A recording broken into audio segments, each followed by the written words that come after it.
오늘 본문이 기록되어 있는 에베소서는 특별히 교회론을 다루고 있습니다.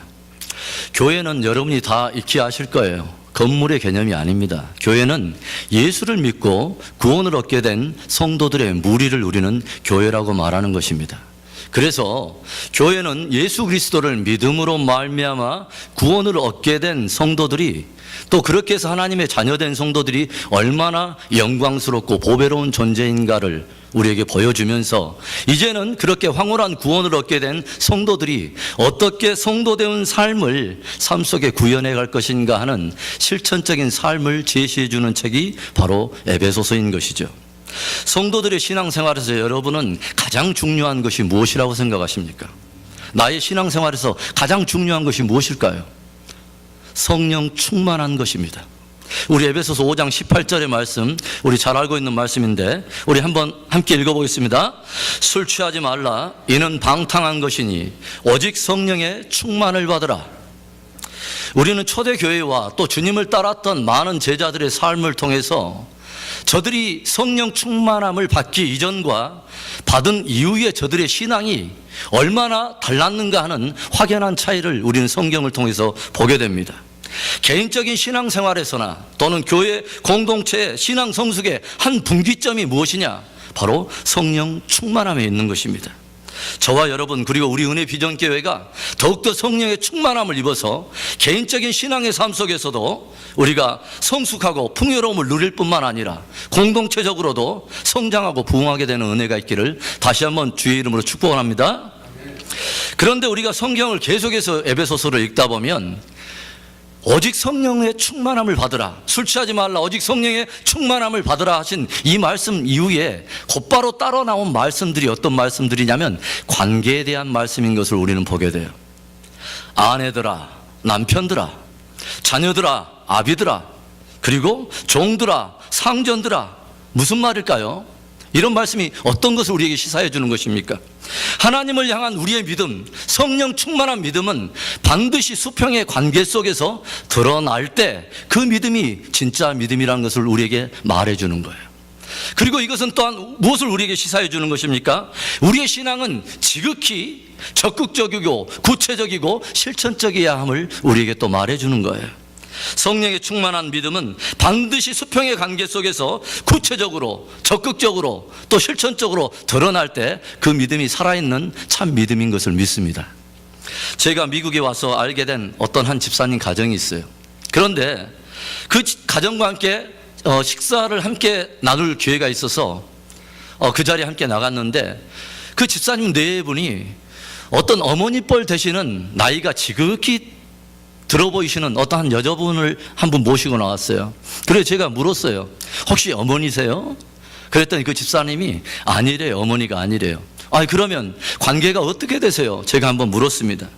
그랬더니 그 집사님 네 분이 저에게 들려주신 말씀이, 자신들의 부모님은 이미 돌아가셨는데 미국에 와서 우연히 알게 된 이 한 분이 너무도 쓸쓸해 보여서 이 어머니처럼 그 후로는 섬기면서 정기적으로 이분을 함께 만나서 좋은 일이든 슬픈 일이든 함께 상의하면서 어머니처럼 모시고 있다는 것이었습니다. 그리고 그 집사님의 자녀들이 모두 그분을 할머니 하고 따르는데 정말 보기에 흐뭇하고 마음에 잔잔한 감동이었습니다. 하나님께서 얼마나 그 집사님의 가정을 기뻐하실까 하는 생각을 해보았습니다. 오늘 본문은 주를 믿고 따르는 믿음의 자녀된 우리들에게 부모님을 향해서 행해야 될 효의 계명을 우리에게 가르쳐주는 말씀입니다. 기독교는 효의 종교입니다.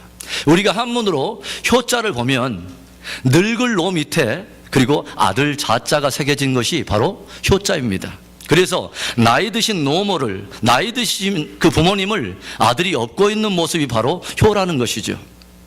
부모가 건강할 때, 그리고 고동이 쉬울 때 부모를 섬기는 것은 쉬운 일일 수 있어요. 그런데 나이 들어서 출입에 불편함이 있고 고동이 어려울 때라도 여성하게 그 부모를 마음속에 없는 마음이 바로 효인 것입니다. 오늘날 현대사회가 고령화되면서 나이 드신 어른들을 다시 한번 우리는 바라보는 안목에 변화가 있어야 할 것으로 저는 생각을 해봅니다. 핵가족 시대가 열리면서 각 가정은 어느덧 자녀들이 중심이 되었어요.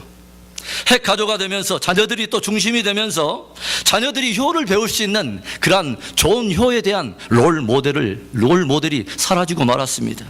예전에는 어머니와 아버지가 할머니와 할아버지를 섬기고 순종하며 공경하는 모습을 통해서 자녀들이 좋은 효를 보이고 부모 공경하는 법을 배웠는데, 이제는 이런 좋은 모델이 가정 안에서부터 차츰 사라져가면서 자녀 세대가 부모 세대를 바라보는 인식이 점점 가벼워지기 시작하고 또 무시하는 경향까지 일어나는 것을 보면서 저와 여러분이 함께 안타까움을 느끼고 있습니다.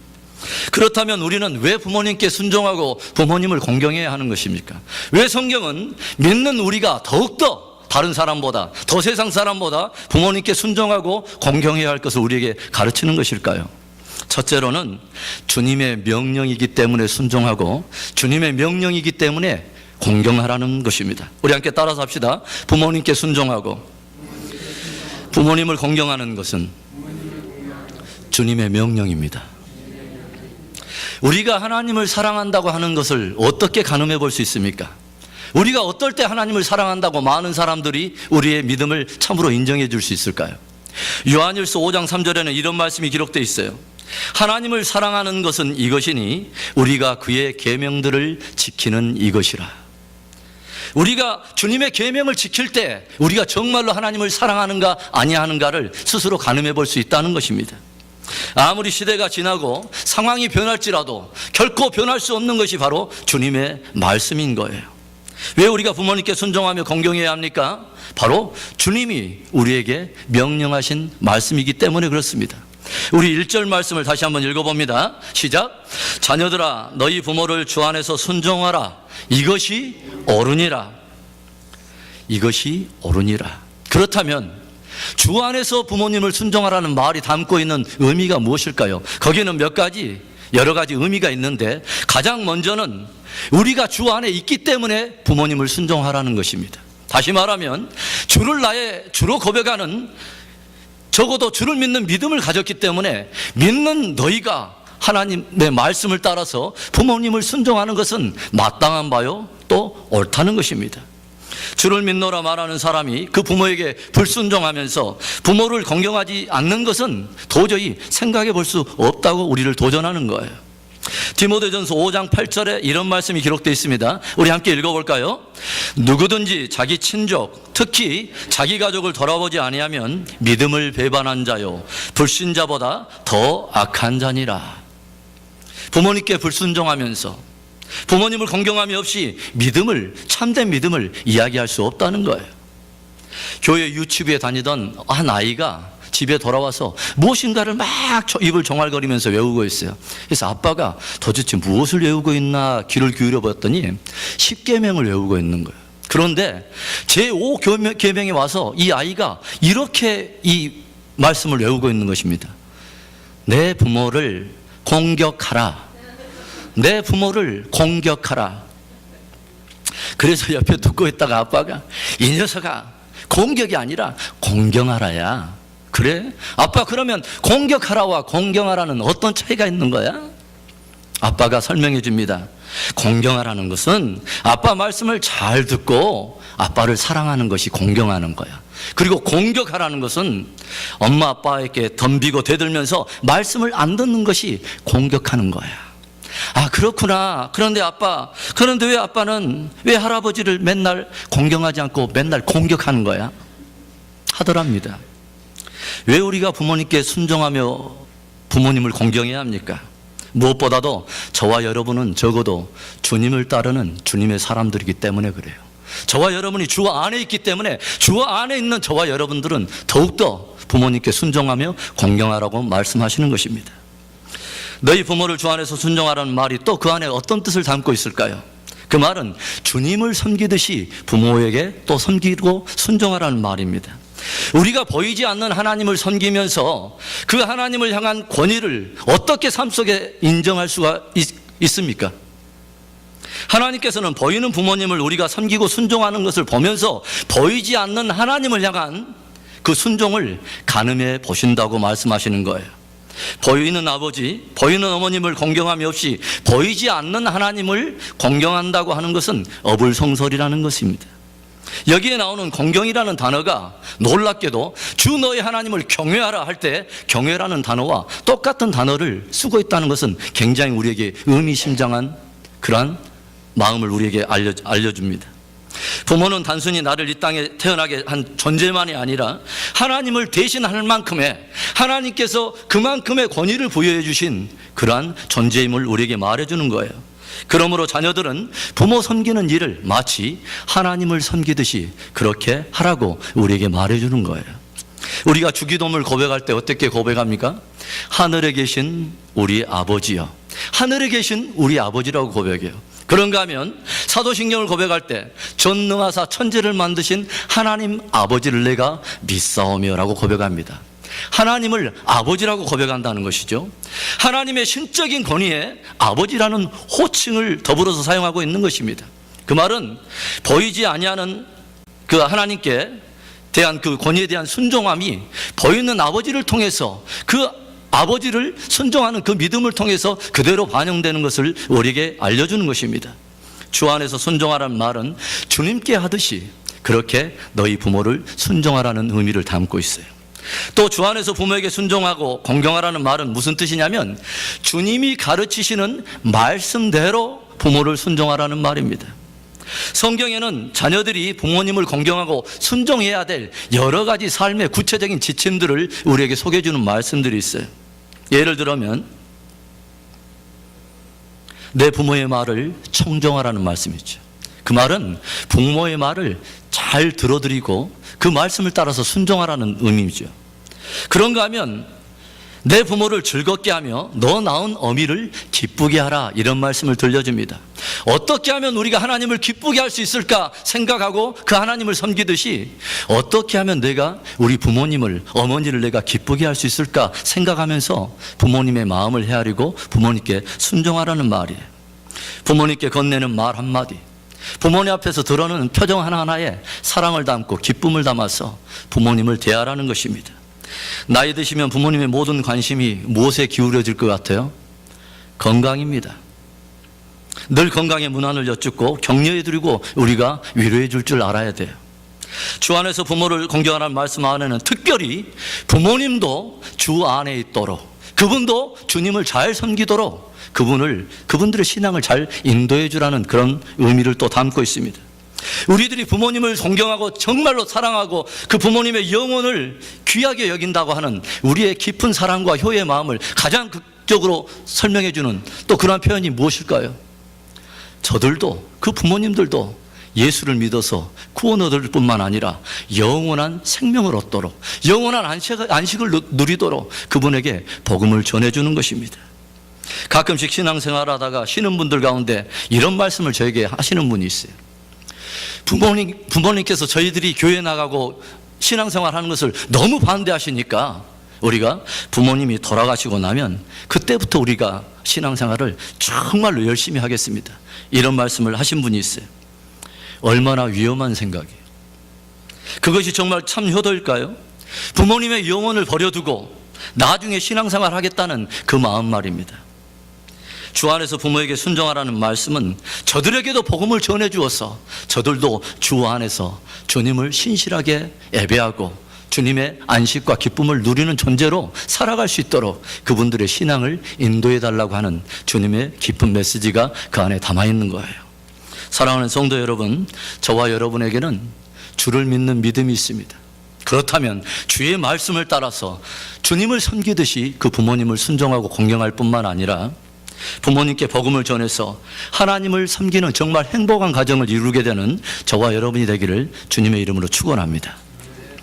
믿는 우리들이 왜 부모님을 또 더욱더 순종하며 공경해야 할까요? 두 번째로 축복의 약속이 있기 때문에 우리가 부모님께 순종하고 공경해야 하는 것입니다.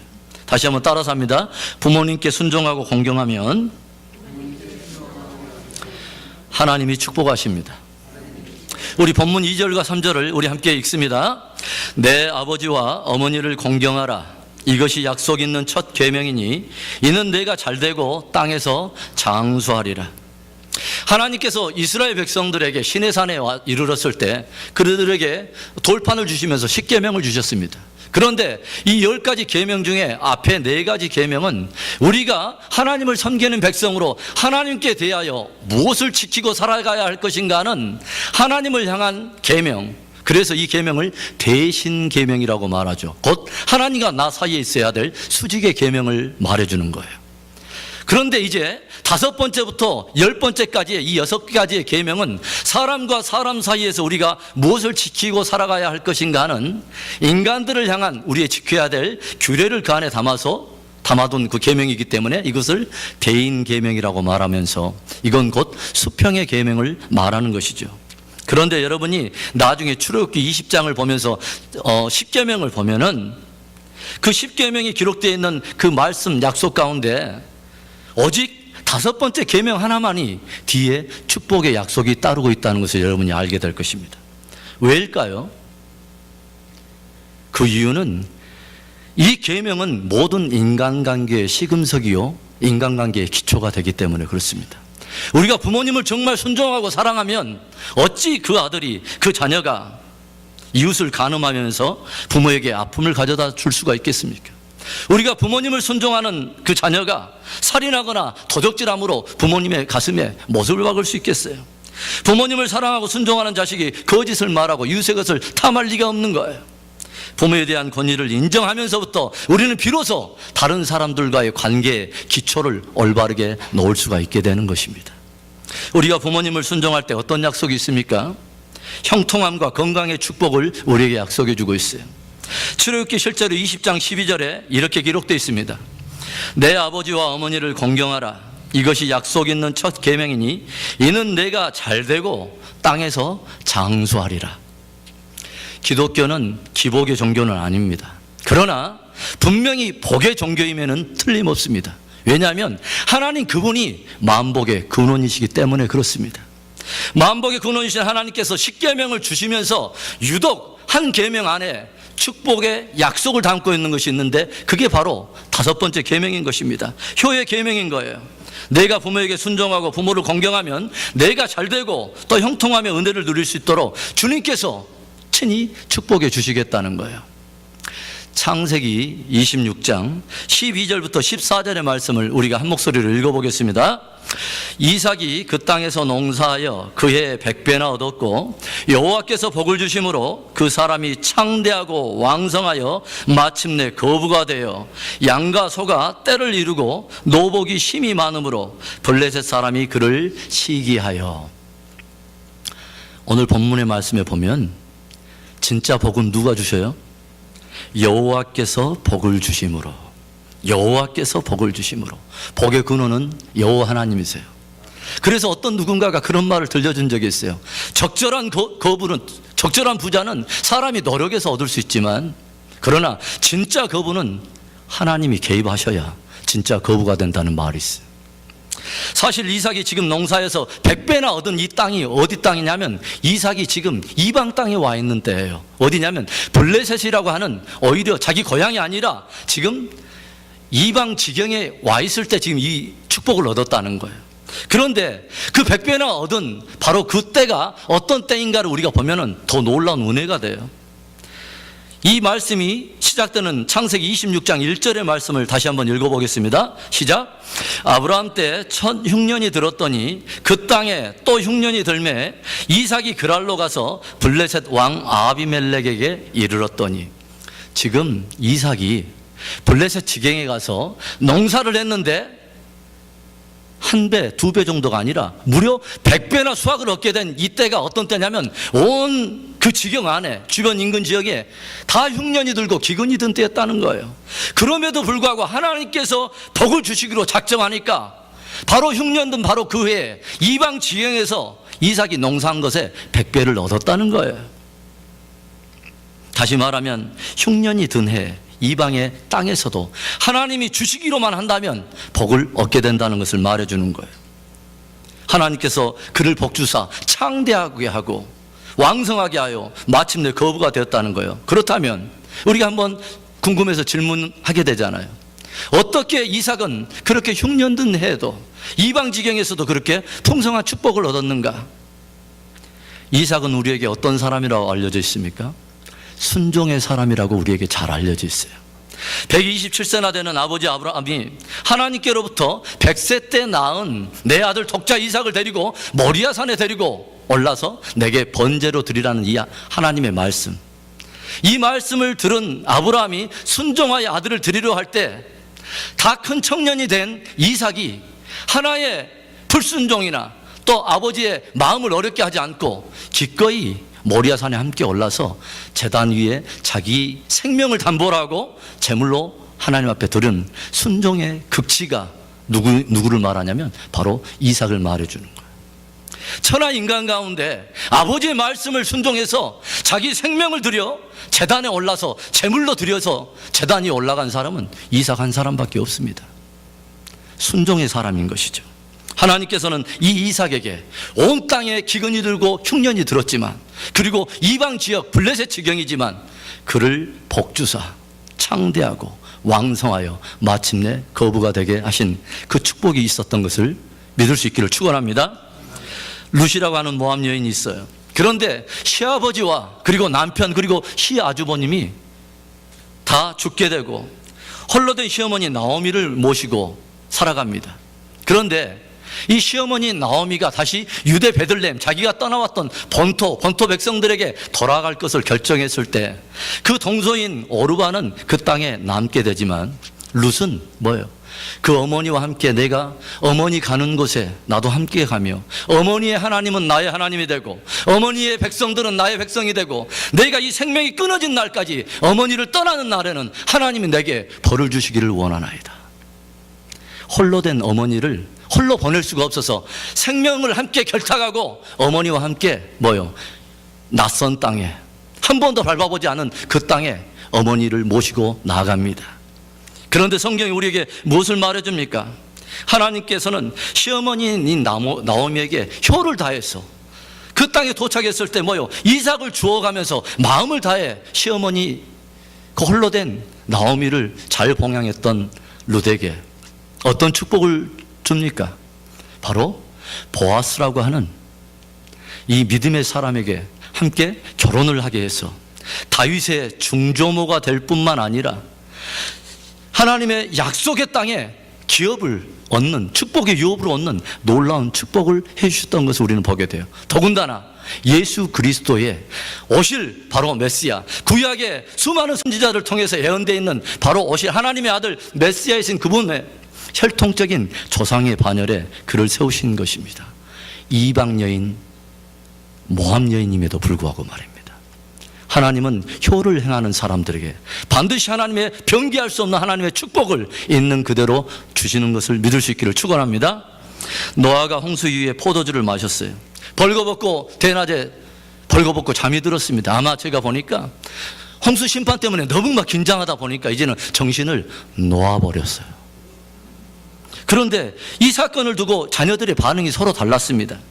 함은 아버지의 벌거벗은 모습을 보고 나서 나오더니 막 키득키득 웃으면서 형제들에게 아버지의 벌거벗은 수치를 까발리면서 조롱하고 비웃으면서 그렇게 돌아다닙니다. 그런데 셈과 야벳은 그러지 않았어요. 아버지의 그 벗은 모습을 보지 않으려고 어떻게 들어가죠? 뒷걸음질해서 들어가요. 이때부터 백스텝이 시작되는 거예요. 뒷걸음 쳐서 조용히 아버지의 수치를 보지 않고 이불을 덮은 다음에 그대로 뒷걸음 쳐서 나옵니다.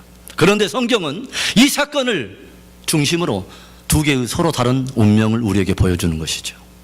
함은 저주를 받아 셈과 야벳의 종이 되게 하라, 하나님의 말씀입니다. 그리고 셈과 야벳의 하나님을 찬송하라, 저희들의 장막에 창대함을 주고 풍성함을 주리라, 하나님께서 저들에게 놀라운 풍성함을 주신 거예요. 내 아버지와 어머니를 공경하라, 이것이 약속 있는 첫 계명이니 이는 내가 잘되고 땅에서 장수하리라.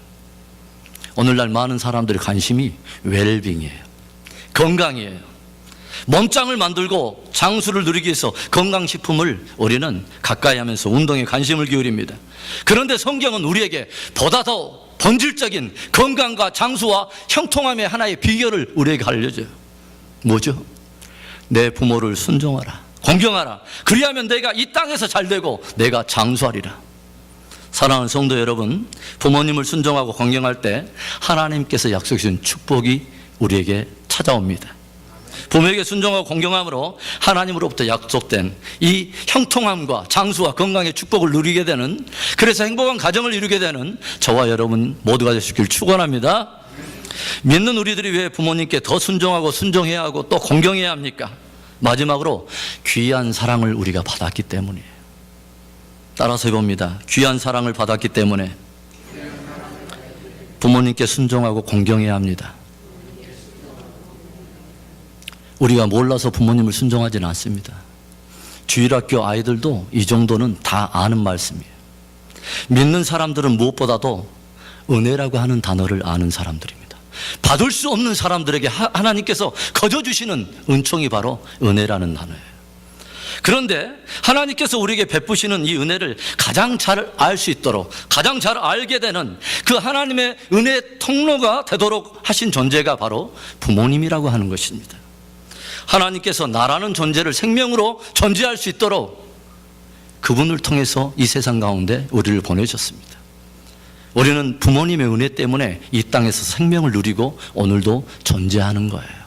그래서 무엇보다도 이 이유 하나만으로도 우리는 부모님께 순종하고 공경해야 하는 것이죠. 그들의 손길을 통해서 하나님은 우리를 양육하도록 우리를 맡기신, 또 청지기의 그 사명을 맡기신 분이 바로 부모님 아니에요? 부모님은 결혼한 이후라도 끊임없이 관심과 사랑을 가지고 우리를 돌보고 계십니다. 우리가 그 귀한 사랑을 받았기 때문에, 또 귀한 은혜를 알기 때문에 우리는 부모님께 순종하고 더욱더 공경해야 하는 것입니다. 여러 가지 세상마다 세상의 장례 제도의 문화가 다릅니다. 제가 사역했던 네팔에서는 화장밖에 없어요.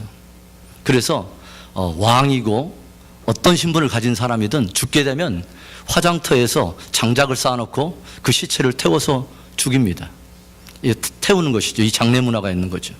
그런가 하면 옆 나라인 티벳에서는 사람이 죽게 되면은 조장이라고 하는 장례를 행합니다. 그래서 사람이 죽으면 티벳 라마 그 제사장이 시체를 6동강이를 도끼로 냅니다. 그러고 나면 옆에 있는 독수리들이 달라들어서 이 시체 살을 뜯어먹죠.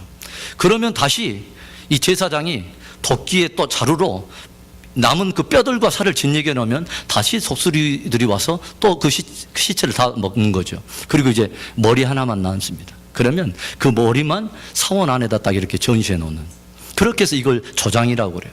그런데 우리가 예전에 고구려 때 어떤 장례 문화가 있었냐면 고려장이라고 하는 장례 문화가 있었습니다.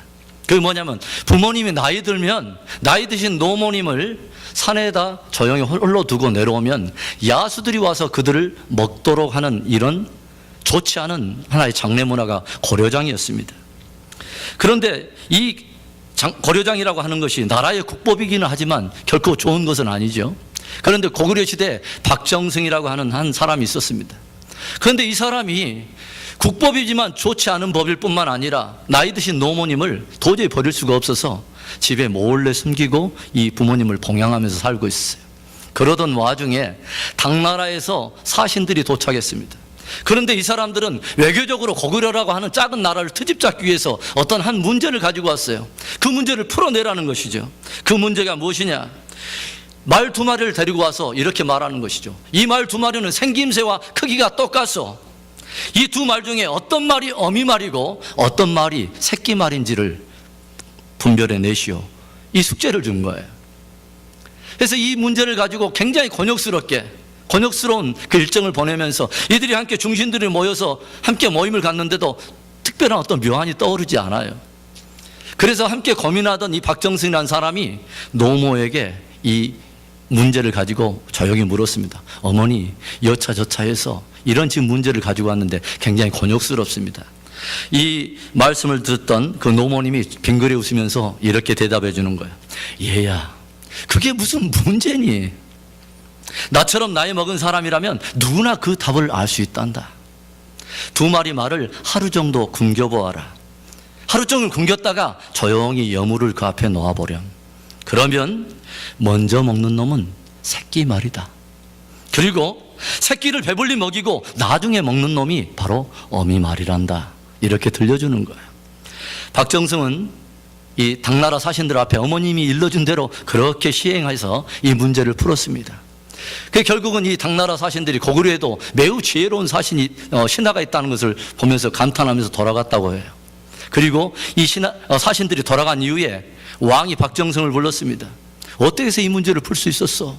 박정승이 있는 그대로 사실을 그대로 아뢰면서 비록 국법이기는 하지만 나이든 노모를 버릴 수 없어서 국법을 어기고 몰래 섬겼던 자신의 죄를 용서해 줄 것을 왕에게 구했습니다. 이에 왕이 그를 용서해 주고 그 이후로부터 그 나라에는 고려장이 사라졌다고 합니다. 비단 말뿐이겠습니까, 여러분? 동물인 이 말도 그럴진데 하물며 생각을 가지고 있고 만물의 영장인 우리의 부모들이 얼마만큼 자녀들을 위해서 헌신하며 살아왔겠습니까? 아버지와 어머니의 그런 깊은 사랑을 받은 우리들이기 때문에 그 은혜를 알기 때문에 부모를 순종해야 하는 것입니다. 헬라의 위대한 입법가였던 솔론이라고 하는 사람은 만일 어떤 아들이 나이가 많이 들어서 부모가 도움을 필요로 할 때 그 아들이 부모 봉양에 책임을 지지 않으려 한다면 그 아들은 시민권을 박탈하는 법을 제정했다고 합니다. 이는 부모 공경을 모든 시민의 의무의 일부분으로 해석한 것입니다. 부모로부터 받은 그 깊은 사랑과 은혜를 모르는 사람은 헬라의 시민이 될 자격이 없다고 지금 말을 하는 거예요. 왜 우리가 더 부모님께 순종하며 공경해야 할까요? 우리가 부모님의 사랑을 받았기 때문이에요. 그 부모님의 은혜를 알기 때문이에요. 부모님의 얼굴에 나 있는 작은 잔주름은 자녀들을 향해서 헌신하고 사랑했던 그들의 그 헌신과 사랑의 나이테라고 말할 수 있어요. 그 사랑을 알기에, 그 은혜를 알기에 저와 여러분 더욱 부모님께 순종하고 더 부모님을 공경해야 할 줄로 믿습니다. 사랑하는 성도 여러분, 사도 바울은 마지막 때 많은 사람들이 고통하는 때가 이르리니 여러 징조들을 설명하면서 그 중에 하나가 많은 이들이 부모님을 불순종하며 배역하게 될 것을 마지막 시대의 한 징조로 두고 있습니다.